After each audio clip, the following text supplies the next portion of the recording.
নবান্ন দখলের পর বিজেপির পরবর্তী টার্গেট কি তবে এবার কলকাতার ছোট লালবাড়ি? 2026 সালের ডিসেম্বরে শেষ হচ্ছে কলকাতা পুরসভার বর্তমান বোর্ডের মেয়াদ। আবার 2027 সালের ফেব্রুয়ারিতেই শেষ হবে রাজ্যের আরও 108টি পুরসভার মেয়াদ। কিন্তু তার আগেই কি তাসের ঘরের মতন ভেঙে পড়বে তৃণমূল পরিচালিত এই পুর বোর্ডগুলো? রাজ্যে পালাবদলের পর একাধিক পুরসভায় যেভাবে ভূমিকম্প শুরু হয়েছে, তাতে তৃণমূল পরিচালিত পুর বোর্ডগুলোর অস্তিত্বই এখন সংকটে। মেয়াদ উত্তীর্ণ হওয়ার আগেই কেন একের পর এক পুরসভায় তৃণমূলের কাউন্সিলররা পদত্যাগ করছেন? পরাজয়ের লজ্জায় নাকি দলের বিরুদ্ধে ক্ষোভের বহিঃপ্রকাশ? নৈতিক দায়বদ্ধতা থেকে নাকি অনৈতিক কাজের পরিণামের ভয়ে? তবে কি ঘুমের ঘোরে তদন্তকারীদের আসতে দেখে জেগে উঠছেন ওই তৃণমূলের কাউন্সিলররা? পেটের ভেতর গুড়গুড় করছে তাদের, অজানা আতঙ্ক তাড়িয়ে নিয়ে বেড়াচ্ছে। কেন দলীয় কাউন্সিলরদের উদ্দেশ্যে পরাজিত দলনেত্রীকে বলতে হচ্ছে ভয় পাবেন না? এই ভয়ের জন্য দলনেত্রী নিজে কতটা দায়ী? ভয় আতঙ্কের পরিস্থিতি কোথায় পৌঁছলে একজন কাউন্সিলর আত্মহত্যার পথ বেছে নিতে পারেন? পরাজয়ের পর ঘরের ভেতরে ঢুকে যাওয়া কিংবা সংবাদ মাধ্যমের প্রশ্নে মেজাজ হারানো দলীয় নেতৃত্বের ওপরেই এবার বিশ্বাস হারিয়ে ফেলছেন তৃণমূলের কাউন্সিলর থেকে নেতা মন্ত্রীরা। মমতা বন্দ্যোপাধ্যায় এবং অভিষেক বন্দ্যোপাধ্যায়ের ওপর আর আস্থা রাখতে পারছেন না তৃণমূলীরা। তবে কি তৃণমূল কংগ্রেস গোটা দলটাই এবার মুছে যেতে চলেছে?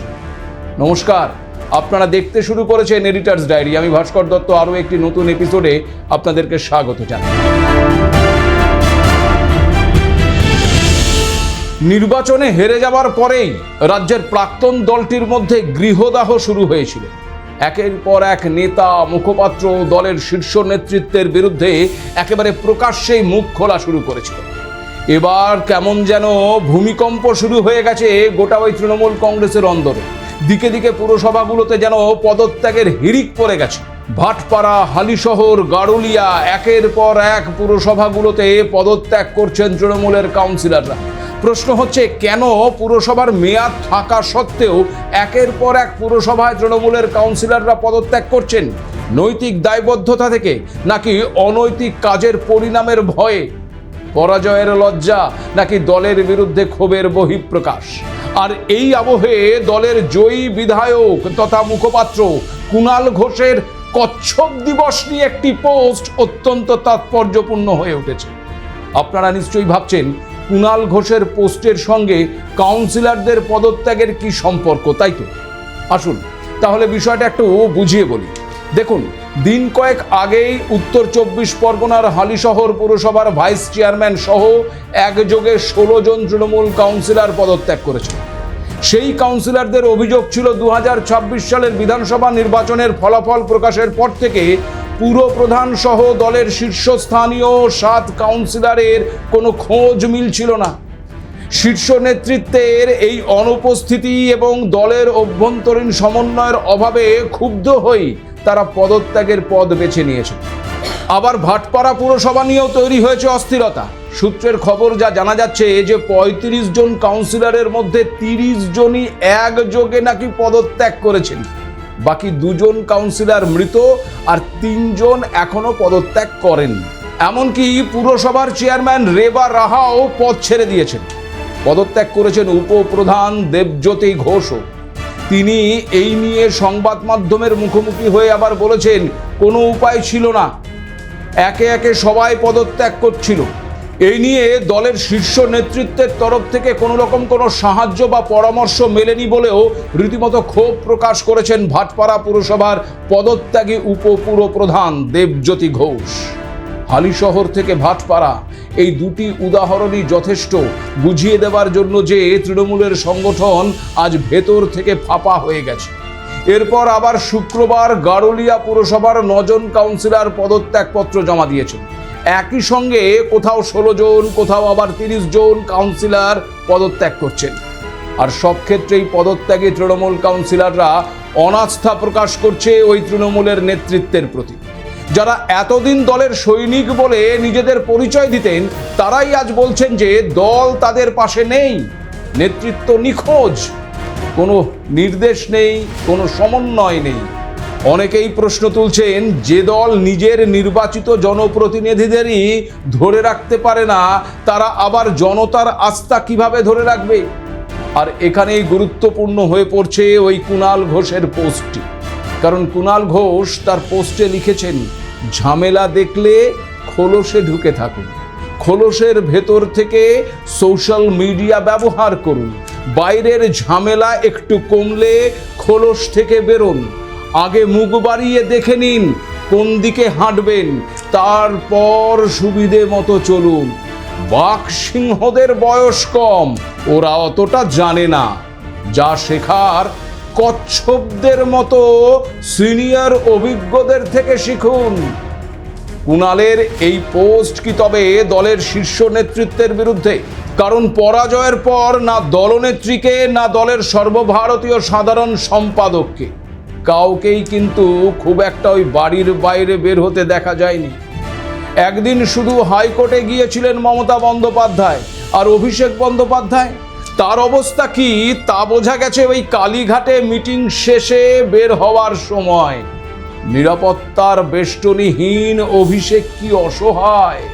সাংবাদিকরা যখন তাকে পুরসভার নোটিশ নিয়ে প্রশ্ন করেন, তখন খোলসের ভেতর থেকে মাফ করবেন, গাড়ির ভেতর থেকে যেভাবে মেজাজ হারিয়ে উত্তর দিতে দেখা যায়, তা নিঃসন্দেহে গভীর হতাশার বহিঃপ্রকাশ বলেই মনে করছেন রাজনৈতিক বিশ্লেষকরা।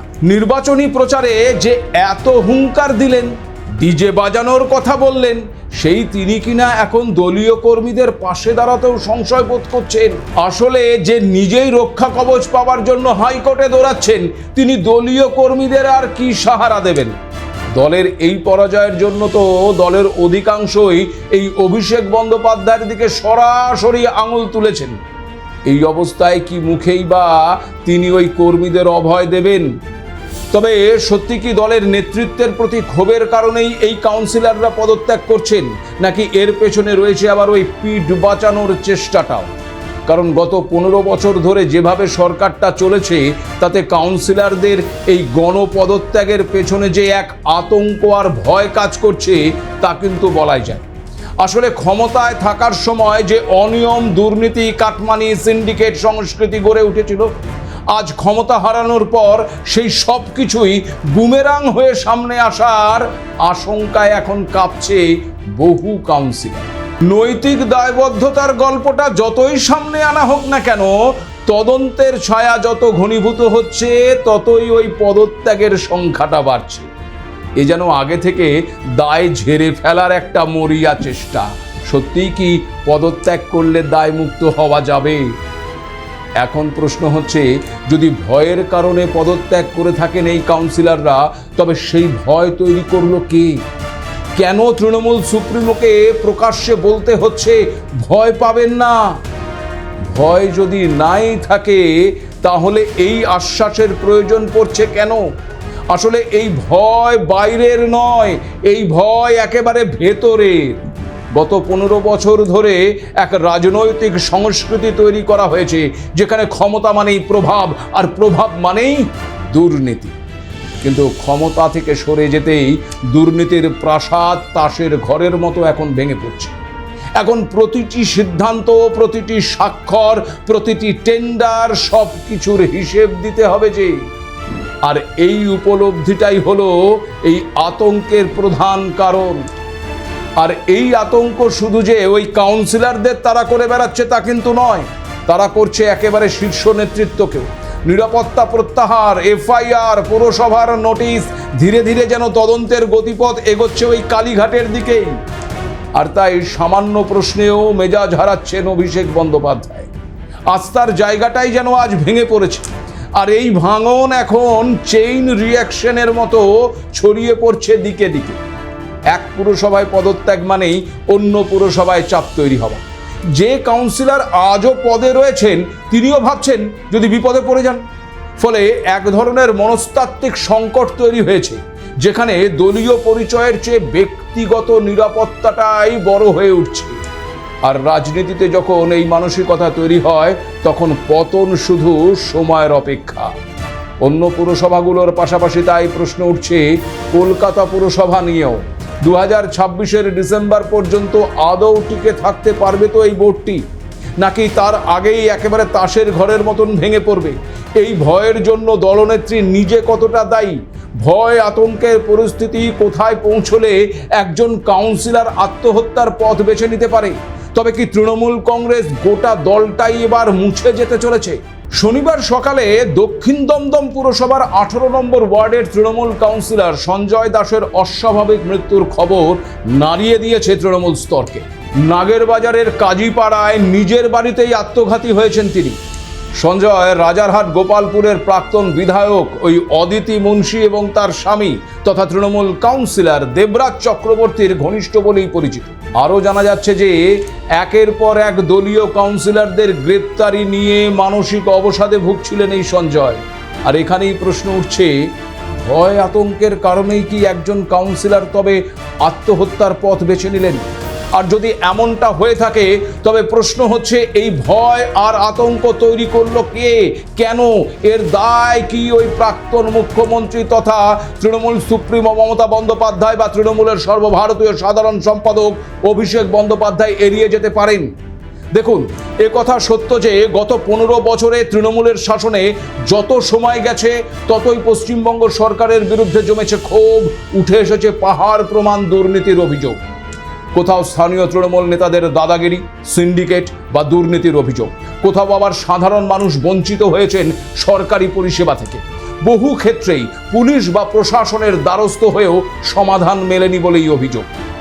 ফলে শাসক দলের বিরুদ্ধে মানুষের ক্ষোভ ভেতরে ভেতরে বেড়েই চলছে। প্রশ্ন হচ্ছে, যে মমতা বন্দ্যোপাধ্যায়কে একজন সুচারু রাজনৈতিক ব্যক্তিত্ব হিসেবে মনে করা হয়, তিনি কি বুঝতেই পারলেন না যে মানুষের ক্ষোভ একেবারে আকাশ ছোঁয়া হয়ে পড়েছে? এক্ষেত্রে চেষ্টা হয়নি এমনটা কিন্তু নয়, কারণ ক্ষোভের আঁচ পাওয়ার জন্য একটা সময় নিজেই একটি পথ তৈরি করেছিলেন তৎকালীন মুখ্যমন্ত্রী মমতা বন্দ্যোপাধ্যায়, আর তা হলো ওই দিদিকে বল। পরে যা একেবারে নতুন রূপ হয় সরাসরি মুখ্যমন্ত্রী। আপনাদের নিশ্চয়ই মনে আছে, গত 2019 সালের লোকসভা নির্বাচনে ধাক্কা খাওয়ার পর তৃণমূলের ভোটকুশলী সংস্থা ওই আইপ্যাকের পরামর্শে চালু হয়েছিল দিদিকে বলো, যেখানে সাধারণ মানুষ সরাসরি মুখ্যমন্ত্রীর দপ্তরে অভিযোগ জানাতে পারতেন। সেই অভিযোগ দ্রুত নিষ্পত্তির চেষ্টা করত প্রশান্ত কিশোরের নেতৃত্বাধীন টিম। ফলে অল্প সময়ে বিষয়টি বেশ জনপ্রিয় হয়ে উঠেছিল। রাজনৈতিক পর্যবেক্ষকদের একাংশের মতে 2021 সালের বিধানসভা ভোটে তৃণমূলের সাফল্যের পেছনে এই উদ্যোগ কিন্তু একটা বড় ভূমিকা নিয়েছিল। কিন্তু ভোট মিটতেই কেন ধীরে ধীরে একেবারে নিষ্ক্রিয় হয়ে পড়ল সেই দিদিকে বলো প্রকল্পটি? তাহলে কি ভোট পাওয়াটাই মূল লক্ষ্য ছিল এর, সমস্যা সমাধান নয়? আর 2023 সালে সরাসরি ওই মুখ্যমন্ত্রী প্রকল্প, এই পদ্ধতির নাম তো এই বাংলার অর্ধেক মানুষ নাকি শোনেইনি। আজ যখন ভোটে একেবারে ভরাডুবি হয়েছে, তখন তৃণমূলের অন্দরে অনেকেই বলছেন এটা করলে ভালো হতো, ওটা করলে ভালো হতো। আসলে বলে না, ওই চোর পালালে বুদ্ধি বাড়ে, এ যেন ঠিক তাই। কেউ বলছেন হেল্পলাইন কার্যকর থাকলে মানুষের ক্ষোভ সম্পর্কে আগে থেকেই সতর্ক হওয়া যেত। স্থানীয় নেতাদের দাপট, তোলাবাজি, প্রমোটিং নিয়ে অসন্তোষ, শিক্ষা, স্বাস্থ্য, রাস্তার সমস্যা, এমন নানান অভিযোগ নাকি জমা পড়েছিল, কিন্তু সেই অভিযোগগুলোকে কোনো গুরুত্বই নাকি দেওয়া হয়। তবে আবার তৃণমূলের সব নেতা যে এই ব্যাখ্যা মেনে নিচ্ছে এমনটা কিন্তু নয়। দলের প্রবীণ নেতা শোভনদেব চট্টোপাধ্যায় প্রকাশ্যেই দাবি করেছেন এবারের ভোটে ধর্মীয় মেরুকরণের বড় প্রভাব ছিল, তাই শুধুমাত্র এই হেল্পলাইনের ব্যর্থতাকে দায়ী করা ঠিক নয়। কিন্তু রাজনৈতিক মহলের একাংশের মতে মানুষের ক্ষোভ শোনার এবং তা দ্রুত সমাধান করার যে সেতু একসময় ওই তৃণমূলকে সুবিধে দিয়েছিল, সেটাই ধীরে ধীরে একেবারে ভেঙে পড়েছে। আর সেই দূরত্বই শেষ পর্যন্ত তৎকালীন শাসক তৃণমূলের জন্য বড় রাজনৈতিক ক্ষতির কারণ হয়ে দাঁড়িয়েছে। কিন্তু প্রশ্ন হচ্ছে, এসবের কি কিছুই জানতেন না তৃণমূল সুপ্রিমো মমতা বন্দ্যোপাধ্যায় কিংবা অভিষেক বন্দ্যোপাধ্যায়ের মতন শীর্ষ নেতৃত্ব? এত বড় ভরাডুবির পরেও, জনতা জনার্দনের রায় পাওয়ার পরেও কিভাবে তৃণমূল নেতারা এখনো নিজেদের গাফিলতি না খুঁজে শাসকের ঘাড়ে দায় ঠেলতে ব্যস্ত? এক্ষেত্রে সেই বিরোধিতার হাতিয়ারটিকেই কি ফের একবার শান দিতে চাইছেন তৃণমূল নেত্রী? বিরোধিতার মাধ্যমেই কি দলীয় কর্মীদের উজ্জীবিত করার চেষ্টা করছেন মমতা বন্দ্যোপাধ্যায়? কিন্তু এখানে প্রশ্ন উঠছে যে তৃণমূল সুপ্রিমোর এই পেপটকের পরেও যদি নিজেদের আত্মবিশ্বাস ফিরে না পান কাউন্সিলর থেকে তৃণমূলের অগণিত কর্মী সমর্থকেরা, তাহলে আগামী দিনে দলটার অস্তিত্ব থাকবে তো? কয়েকটি সূত্র মারফত আবার খবর পাওয়া যাচ্ছে যে কলকাতা পুরসভার মেয়রের পদে আর থাকতে চাইছেন না বলে নাকি ইতিমধ্যেই তৃণমূল নেত্রী মমতা বন্দ্যোপাধ্যায়কে জানিয়েছেন ফিরহাদ হাকিম। খুব শীঘ্রই নাকি আনুষ্ঠানিকভাবেও সে কথায় ঘোষণা করবেন বলেও জানা যাচ্ছে। পরিস্থিতি সামাল দিতেই নাকি স্বয়ং দলনেত্রী মমতা বন্দ্যোপাধ্যায়কে ওই কালীঘাটে জরুরি বৈঠক পর্যন্ত ডাকতে হয়েছে, যা স্পষ্ট করে দিচ্ছে যে কলকাতা পুরসভা সহ বিভিন্ন স্তরে দল এখন নিজেদের অস্তিত্ব টিকিয়ে রাখার কঠিন লড়াইটা লড়ছে। তাছাড়া কালীঘাটের এই জরুরি বৈঠকে তৃণমূলের 137 জন কাউন্সিলরের মধ্যে মাত্র 110 জন উপস্থিত ছিলেন। তারক সিং এবং দেবলীনা বিশ্বাসের মতন হেভিওয়েট নেতারা অনুপস্থিত ছিলেন, যা কিন্তু ওই দলের অন্দরেই জল্পনা তৈরি করেছে। আর এখানে আপনাদেরকে একটু বলে রাখি যে ভবানীপুর বিধানসভা কেন্দ্রে দলের পরাজয়ের পরেই এই কলকাতা পুরসভার 9 নম্বর বোরোর চেয়ারপারসন এই দেবলীনা বিশ্বাস পদত্যাগ করেছে। অন্যদিকে আবার বিভিন্ন পুরসভায় তৃণমূল কাউন্সিলরদের পদত্যাগের হিড়িক লেগে গেছে। কালীঘাটের বৈঠকে কুণাল ঘোষ, সন্দীপন সাহা এবং ঋতব্রত বন্দ্যোপাধ্যায়রা নাকি দলনেত্রীর সামনে সুর চড়িয়ে স্পষ্ট জানিয়েছেন যে তাদের মনের কথা খোলামেলাভাবে বলতে দিতে হবে। নির্বাচনের এই ভরাডুবির জন্য দলের অভ্যন্তরীণ দুর্নীতি এবং ভুল সিদ্ধান্তকে কাঠগড়ায় তুলেছেন নাকি তৃণমূলের অনেক নেতা।